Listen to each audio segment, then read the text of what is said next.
kind of arrangement where I did only a couple of days a week.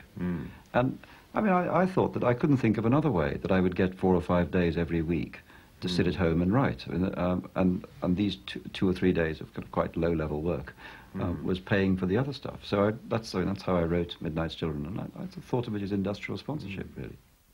When Midnight's Children was published, you were a celebrity overnight, as they say. You were feted on both sides of the Atlantic, on television chat shows. What was the side effects of this instant fame?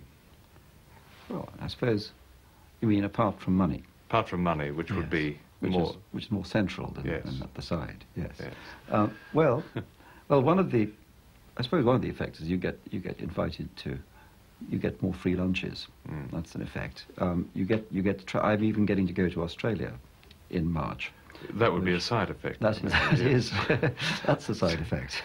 So, and that certainly would not otherwise have happened. No. I mean, what are we talking about? Do you meet famous people like politicians, and they invite you? I was invited to meet Mrs. Gandhi shortly after Midnight's Children came out. So they rang me, and I thought it was a hoax. Yes. You see, because I thought, even Margaret Thatcher's government must know that you don't invite to meet, me to meet Indira Gandhi, who would find it an insult to be presented with her, kind of arch opponent or vilifier. Anyway, no, I mustn't say arch opponent because I'm not her arch opponent, but I was very rude about her. So when I told them, obviously, that I couldn't come because it seemed, and it became clear that they didn't know anything about the content of Midnight's Children, and blustered, or got very flustered anyway. They said, well, you see, it was the Foreign Office that asked you, that suggested you, and you think they'd have read your book, wouldn't you? And, anyway, they said, could they ring me back? So they went away to think about it. And in the meanwhile, I decided that I wouldn't go anyway. But I was longing for them to ring back and withdraw the invitation, because they'd have looked like such fools.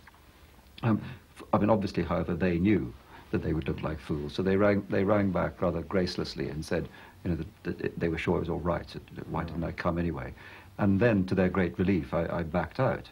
So I thought that was the end of the story, but not so, you see, because then this lunch happened and I didn't go to it and all that. And then the next day, Mrs. Gandhi and Mrs. Thatcher were at some other function, at which Mrs. Thatcher made a speech about the historical relationship between India and Britain. And in the middle of this speech, she started talking about Midnight's Children, which clearly she hadn't read, but which she nevertheless praised highly.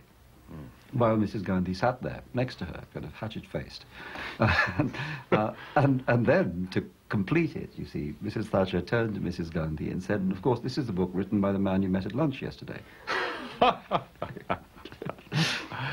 Was her response recorded? No, history does not reveal her response.